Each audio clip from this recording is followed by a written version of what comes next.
Hello, everybody. Ladies, gentlemen, members of the press. I'm very happy that you're giving me this attention and this information attention because it needs to get out to the world. I will start, since we have to be brief. I have already given all pertinent information and supporting documentation to the Senate Intelligence Committee and AARO. They informed me that all of my information will be recorded for public record and shared with Congress. It is that important. In 2010, I was selected to go down to the South Pole Station in Antarctica for an entire year by Raytheon Polar Services as an employee of a third-party contractor for the National Science Foundation. I functioned in a dual-role capacity as a tradesman and a firefighter. My responsibilities required me to be more informed than most of my crew and offered me complete access to the facilities. What I learned from this unique experience needs to be shared with the entire world. The technology at the South Pole Station certainly can do what it is presented as its primary purposes, and unfortunately, much more.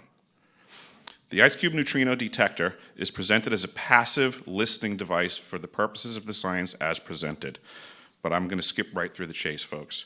I have provided documentation that proves that the 5,160, what they call DOMs, that are embedded in the ice can actually transmit at 2,047 volts each. That gives us a long list of things to consider. It is effectively a multifaceted directed energy weapons platform that I will list rapidly a few things that it can do. Vehicle detection. We're learning that these off-world craft, on-world craft, ours or other nations, are also emitting neutrinos.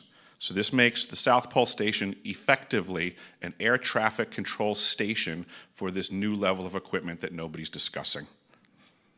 In addition to the ability to detect neutrinos and the exotic vehicles, I have provided documentation that shows that this is also a system for faster-than-light communications.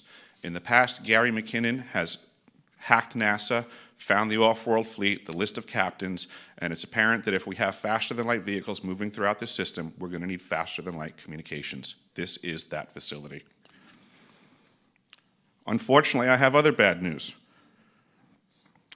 The season that I was there, 2010 to 2011, we converted from construction to operations and maintenance in both the elevated station and the detector array.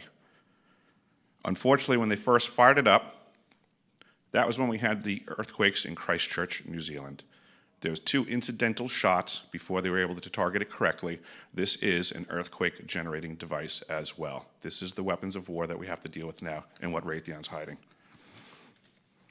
There's an ELF system at the South Pole Station that when I arrived, I was told it was off, dismantled, and completely defunct. In my work, I will rapidly just tell you, I had to figure out the circuitry for certain other repairs, and I found that this system is, in fact, completely energized, up and running, and being utilized with the other systems for nefarious purposes as well. The Atmospheric Research Observatory is in what we call the clean air sector. I witnessed myself a very powerful green laser shooting out of the top of this facility into the cosmos. This, I believe, is a secondary form of long-range communications and or a defense system. I am not saying that we need to be scared of anything that's out there, but please understand the military-industrial complex is happy to invest all of your money in alleviating their fears. A question of power comes into play for all of these facilities that are present. I assure you, I knew what was going on, I knew the load demands of the facility, and all of these new items exceed the demand for the systems that I was presented.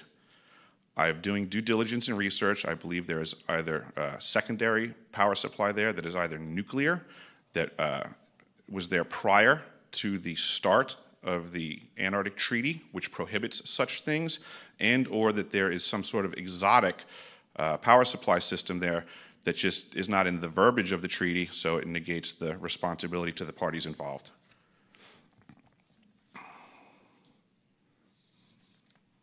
I think that pretty much covers it for time.